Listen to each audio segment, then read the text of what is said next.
Good evening. Namaste. This is Dr. Aparna. I am your emotional healing synergist.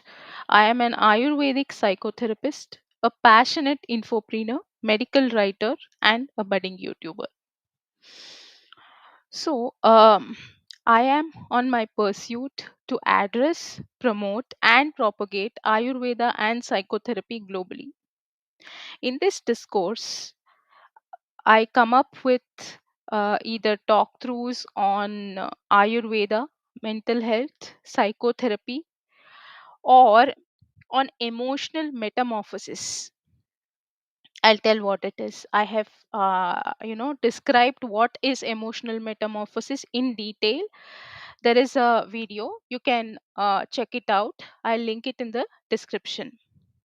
So today's talk through is, on is a series is a book synopsis of the book called Ikigai. I think most of you might have heard of the book. But why am I doing this book review series is I've already done 5 book reviews. So this is a kind of reading, self-help, non-fictional, mental, in the mental health spectrum, is a kind of emotional metamorphosis. So what is emotional metamorphosis is? Emotional metamorphosis is a transformatory disciplinary skill.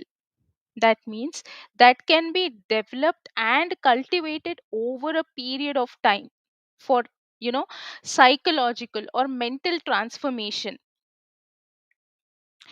which, when integrated with emotional intelligence, see, emotional intelligence plus emotional metamorphosis is equal to emotional wisdom. So, for attaining emotional wisdom and for undergoing the emotional metamorphosis, that is disciplinary transformation, or you can say mental transformation or mindset transformation or psychological transformation, whatever the word used, the meaning signifies the same. So, here today I'm going to talk through an excellent book which is called Ikigai. So, this is the Japanese secret to a long and happy life. This was authored by, Hector García and Francis Miralles. I know that many of you might have this book or read this book or gone through this book or heard of the book. So what is special is I'm just going to give the synopsis when I read the book. I happened to read the book a couple of months ago. So when I read the book and I heard the audiobook, I made some synopsis out of it, a detailed synopsis which can be used for, as an emotional metamorphosis tool. So that's why I am doing this book review series of the books which I have read, which I think can help all of us in our transformational journey, self help journey. So see, what is Ikigai here is this is actually a Japanese secret to a long and happy life. So it unravels the secret of living a long and happy life. So how?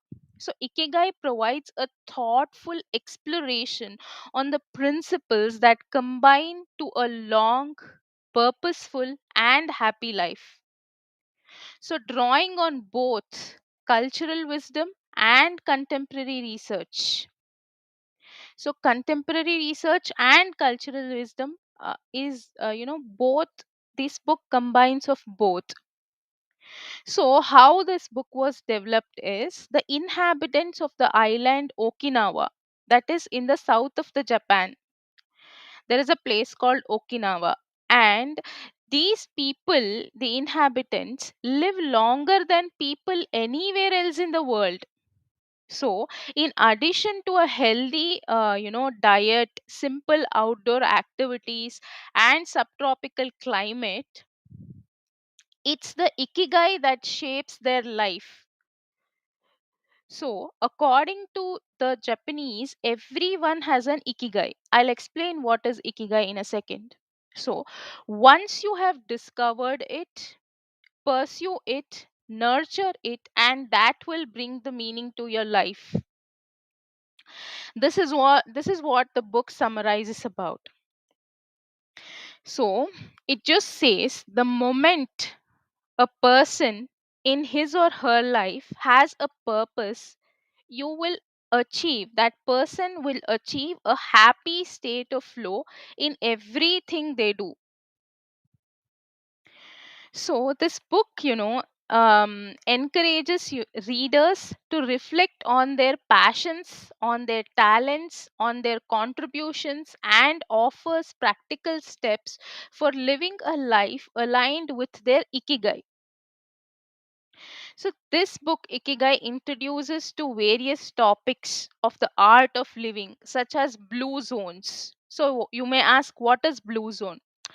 The blue zones is, the places where people, it gives the advice on how to be, 100 years and older by looking at 5 spots across the planet where people live the longest. The blue zones are are the places where are the zones where the people live the longest, that is 100 years and above, and drawing lessons about what they eat, what they drink, how they exercise, which habits most shape their lives. So, and this also talks about longevity, flow, yoga, tai chi, and resilience, this ikigai book. So, and another thing which is talks about is two theories, that is logotherapy. I know logotherapy is not heard of, it is a new term. See, logotherapy is a therapeutic approach that helps people find personal meaning in life. That means it's a form of psychotherapy that is focused on future and our ability to endure, hardship and suffering through a search of purpose. However, a person might be facing a hardship or suffering, still a life has its purpose. And searching for the purpose and working on it, you know is what is taught in logotherapy. See, psychiatrist and psychotherapist Viktor Frankl developed logotherapy. See, his experiences are and theories, if you want to read, are detailed in his book called Man's Search for Meaning. So I'll talk about it in detail in some other session, because logotherapy is used today for various purposes, including addiction, pain, guilt, anxiety, grief, depression, in treating various purposes. So this book also talks about the logotherapy. So the main thing is ikigai. Here they say there is a passion inside you, a unique talent that gives meaning to your days and drives you to share the best of yourself until the very end. So the next thing is, if you don't know what your ikigai is, Viktor Frankl says your mission is to discover your ikigai. That is, and if you want to read it in detail, this is another book named Man's Search for Meaning. So, our ikigai is different for all of us. See, ikigai is different for all of us. I know I'm talking about ikigai. I'll talk about the word meaning also. So, our ikigai is different for all of us. But one thing we have in common is that we are all searching for meaning. That means when we spend our days feeling connected to what is meaningful to us, we live more fully. When we lose the connection, we feel despair. So the next thing this book, um, teaches is a therapy called Morita therapy. Talks about is a therapy called Morita therapy. Though this is not mostly spoken of, but I am just giving a highlight on what all this talks about. So Morita therapy was developed by Shoma Morita. So this was developed by a psychologist, Soma Morita, and the goal of Morita therapy is to have the patient accept life as it is and places an emphasis on letting nature take its course. So Morita therapy views feeling emotions as a part of the laws of nature. So, here both logotherapy and Morita therapy are grounded in a personal, unique experience that you can access without therapists or spiritual retreats. So, logotherapy and Morita therapy here they say that actually it can be practiced by oneself. There is no need of therapists if the skills are learned. So, the mission of finding your ikigai, that is your existential fuel. They talk about the existential fuel of life. That means every life or every individual has a purpose. They are talking about that. Once you find it, it's only a matter of having the courage and making the effort to stay on the right path. So this book, before we start, this book is a blend of anecdotes, insights, actionable advices, and makes it a valuable resource for anyone seeking to cultivate a sense of purpose and fulfillment in their life. So, what is Ikigai? So, this is the moment, like from beginning from the beginning you're talking about ikigai. What is ikigai? So ikigai is a Japanese concept. We are talking of the Japanese concept here. So it combines of two words. One is iki, one is gai. So iki meaning life in Japanese and gai meaning the worth or value. So essentially ikigai refers to the reason for being, that is, or the thing that gives one a sense of purpose and fulfillment in life. For example, my purpose of life or fulfillment is to take Ayurveda and psychotherapy as global as possible, so that people start not only spreading awareness but to take all the treatment aspects of Ayurveda and psychotherapy to the world. So you will have your ikigai likewise. So it's often considered, the that means here ikigai is the reason for which a person is existing. That means the reason for being, or the thing that gives one a person a sense of purpose and fulfillment. We all are here on this planet for a purpose. So it's often considered the intersection of, it is a combination of what you love, what you are good at, what the world needs, and what you can be paid for. So one is, what are your strengths? So the first thing it talks about, if you have to find your ikigai, these are the steps. So you can sit and analyze.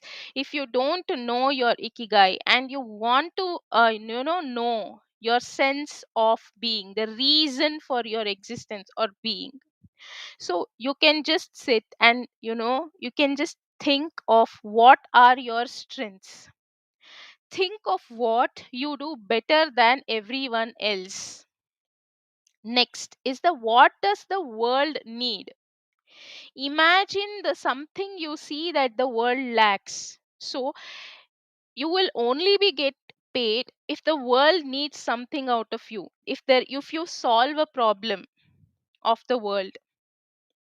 So the third is, what are your passions?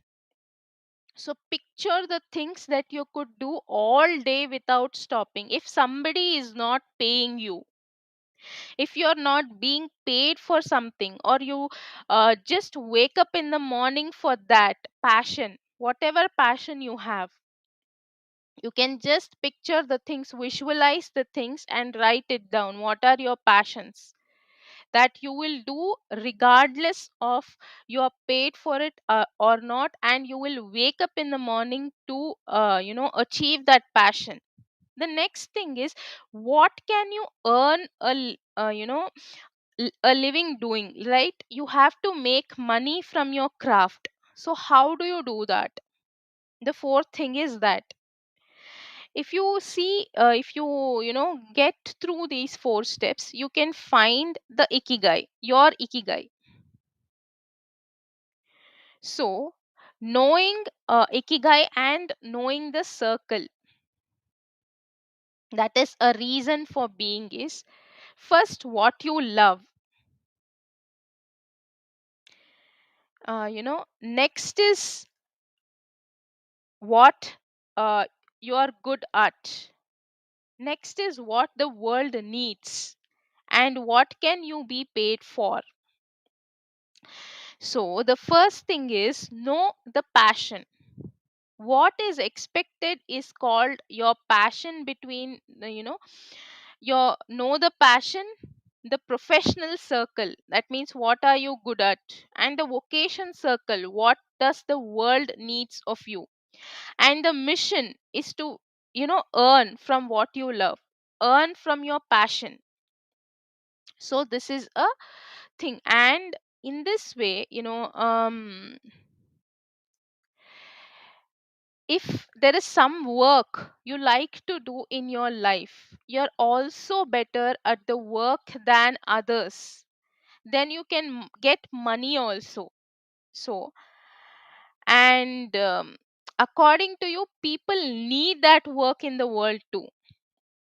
So this is ikigai. So examples here is, an artist, suppose an artist who creates beautiful paintings that bring joy to people's lives and earns a living from their artwork, likely living their ikigai. So he's he is interested in doing beautiful paintings. He or she wakes up for it every day, and that beautiful paintings bring joy to people's lives, and from that he or she is earning a living. So that is an ikigai. Suppose, as for a teacher, so a passionate teacher who loves educating and inspiring students, possesses the skills to do so effectively, and is compensated for their valuable contribution, is aligned with their ikigai. Same for a teacher. A teacher who loves educating and inspiring students, possesses the skills to do so effectively. So she or she has the skills to teach, and is compensated for their valuable contribution, and this aligns with their ikigai. A gardener, for example, someone who finds immense joy and fulfillment in cultivating plants, has talent for gardening, and shares their knowledge and beautiful garden with the community. So this person is also living his ikigai. So the next thing is, why should we read this book, Ikigai? According to me, reasons to read this book. So, discovering the purpose. So, this book provides insights and practical exercises to help us uncover our own ikigai. So, and guiding them towards a more purposeful and fulfilling life.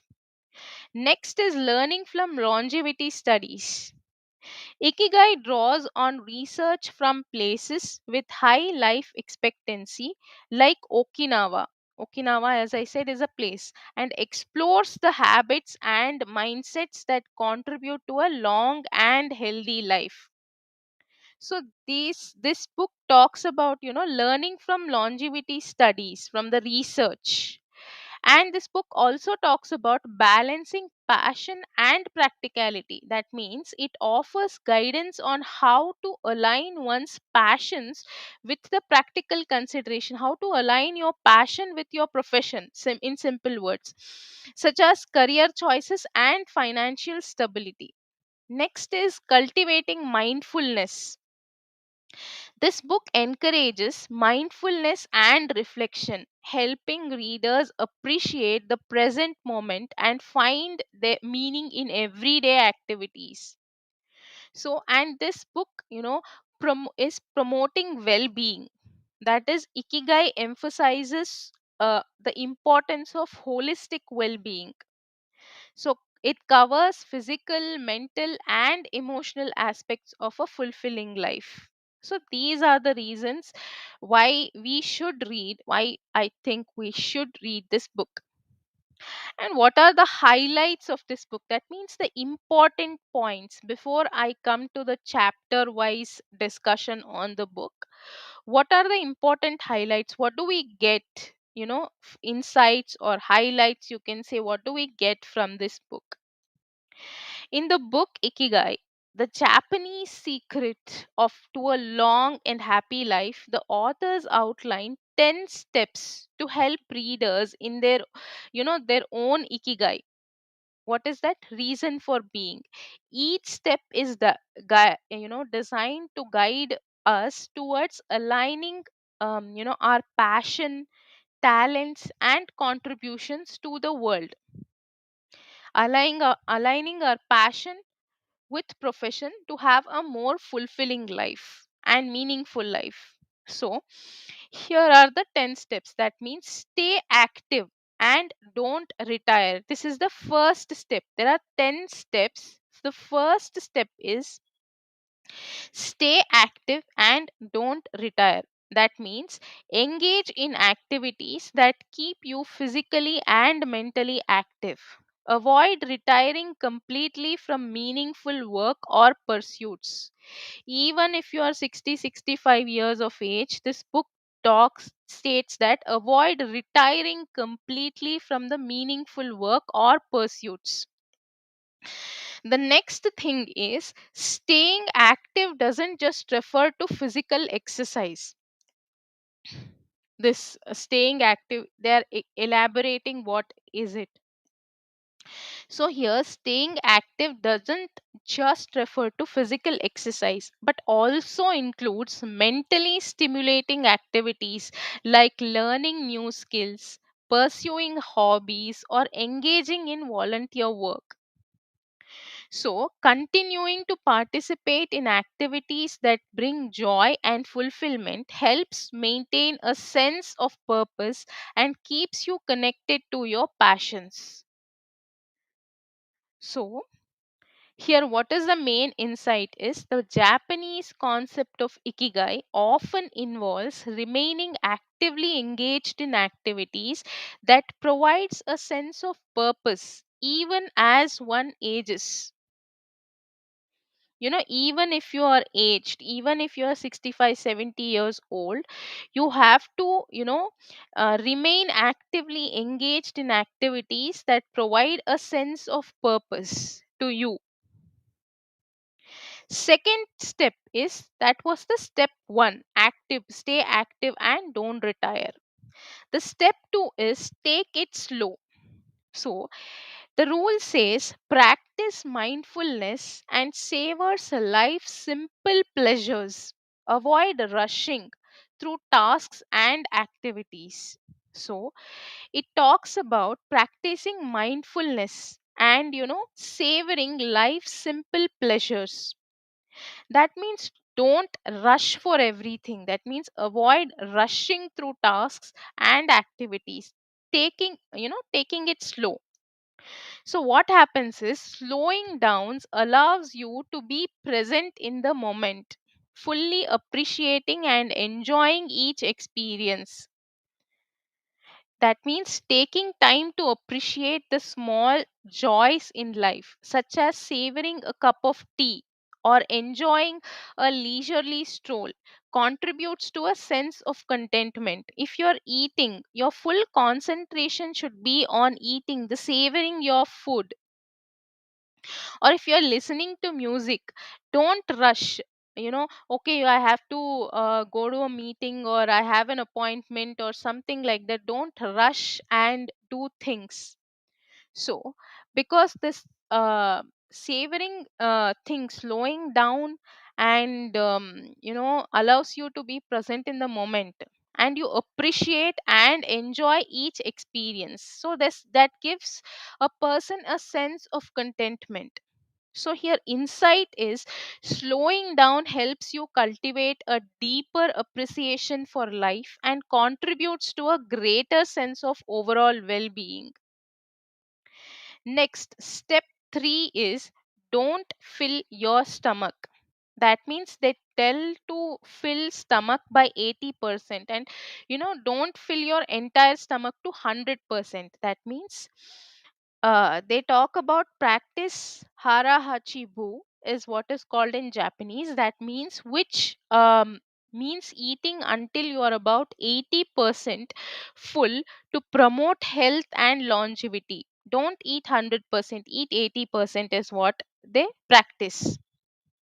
So, overeating can lead to discomfort and health issues. Eating until you are satisfied but not overly full allows for better digestion and overall well being. So, paying attention to your body's signals of satiety.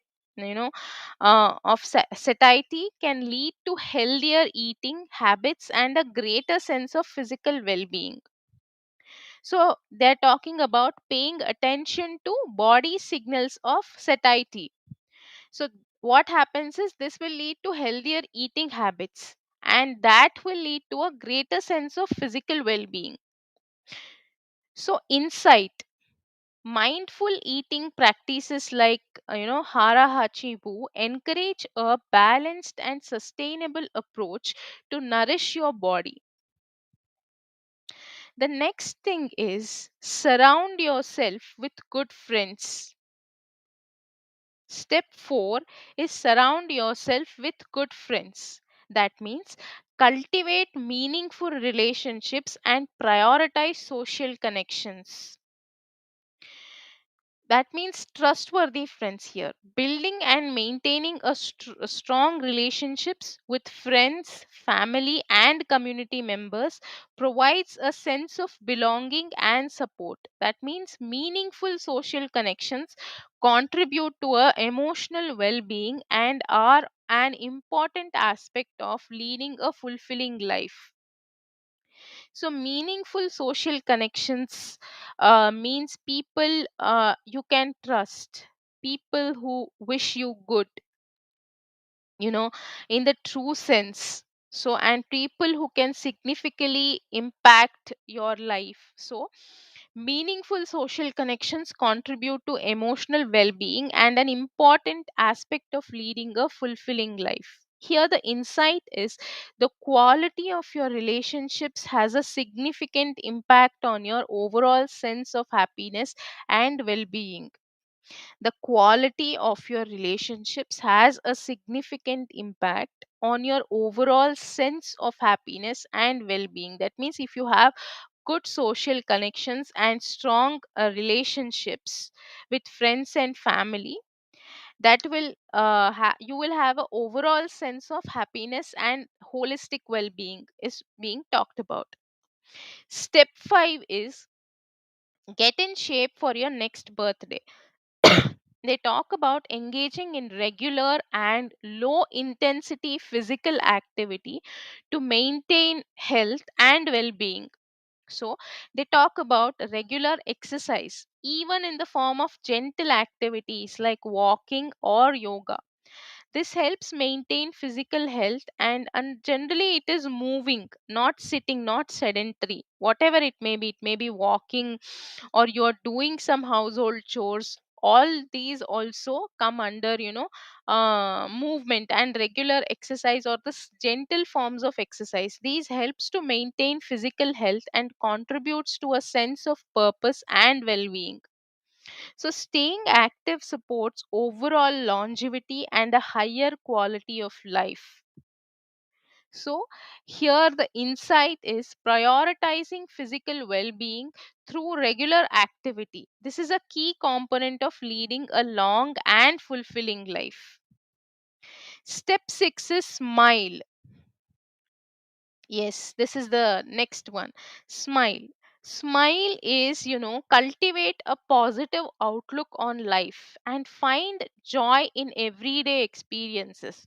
So, to cultivate a positive outlook on life and finding joy in everyday experiences. So, choosing to approach life with a positive attitude and finding joy in small moments contributes to a greater sense of overall happiness. That means smiling and maintaining a positive outlook can have a positive impact on your mental and emotional well-being.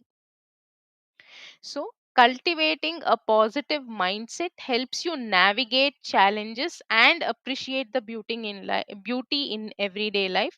So, keep smiling is the step 6.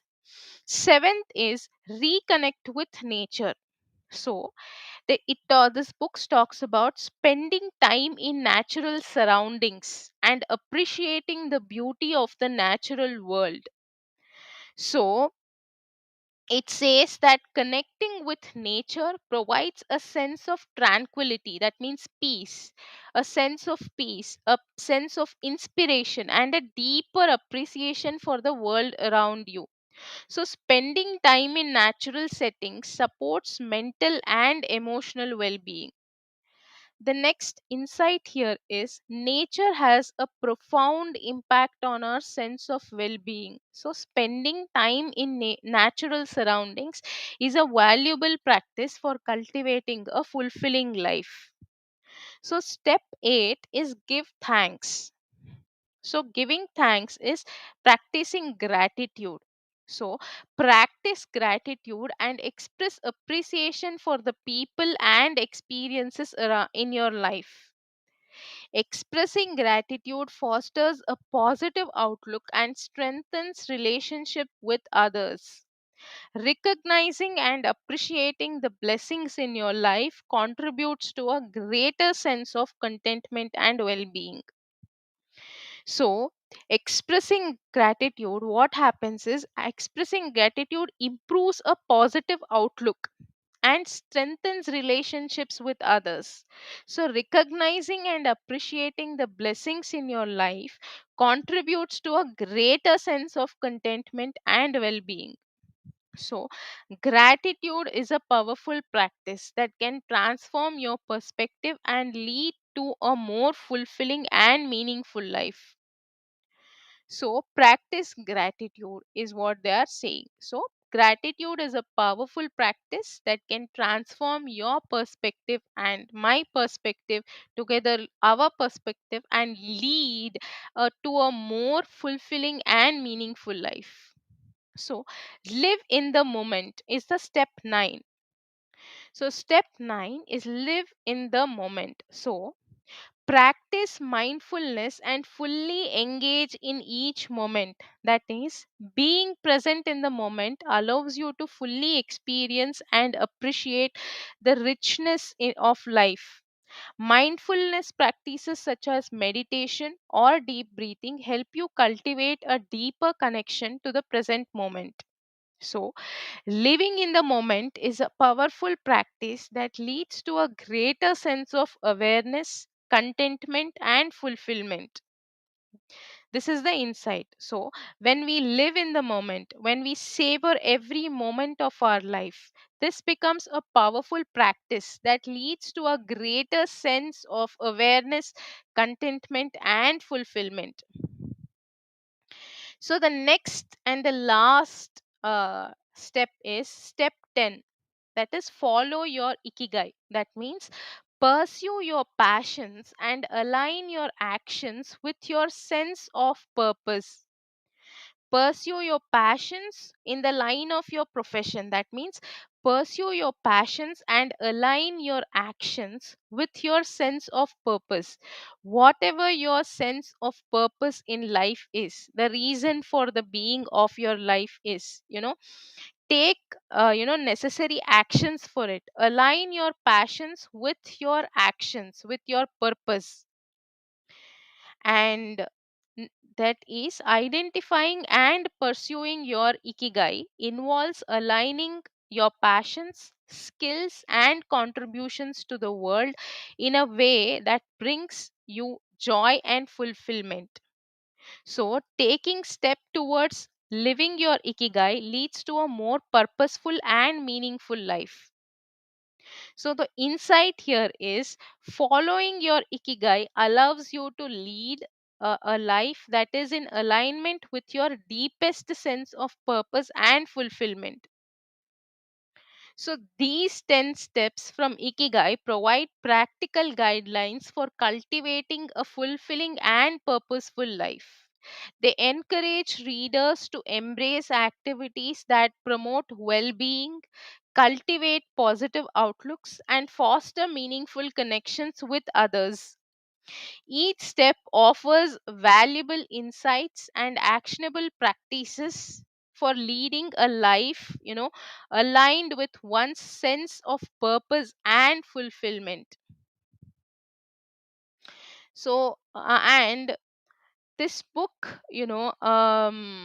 what explains clearly, this book has a clear explanation of ikigai, the concept, and how it can be applied to life. And it has practical exercises, it offers practical exercises and reflections to help us, readers, to identify passions, talents, and ways to contribute to the world.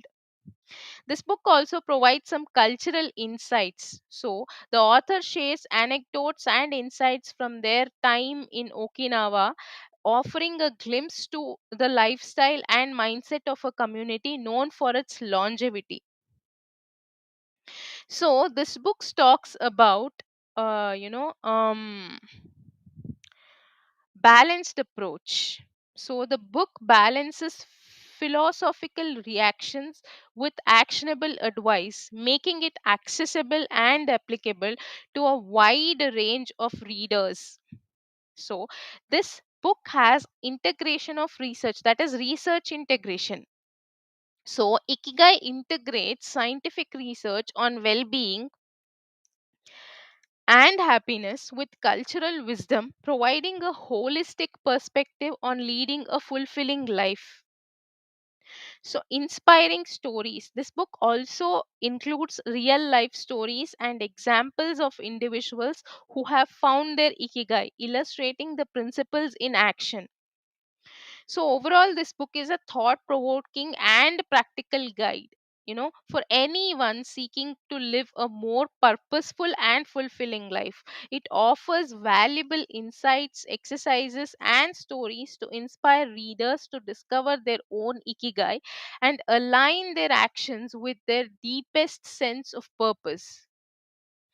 So, I will talk about, every aspect of, like, every chapter of it. What does each chapter explain, or what is the brief summary of each chapter, the synopsis, and the practical example, the exercises, and the quotes in the next session. So I'm gonna end today's session um, here, and we will meet in the next session, next talk through, to get into deeper discussion of this book, the full synopsis of the book. uh, if you have enjoyed, or if you have got any insights from what I spoke in the book, so please do share your thoughts and views in the comment section. And if you have read the book earlier, please share uh, those, your insights and your takeaways from the book as well. So, thank you for staying tuned, and I'll meet you all in the next session. Namaste.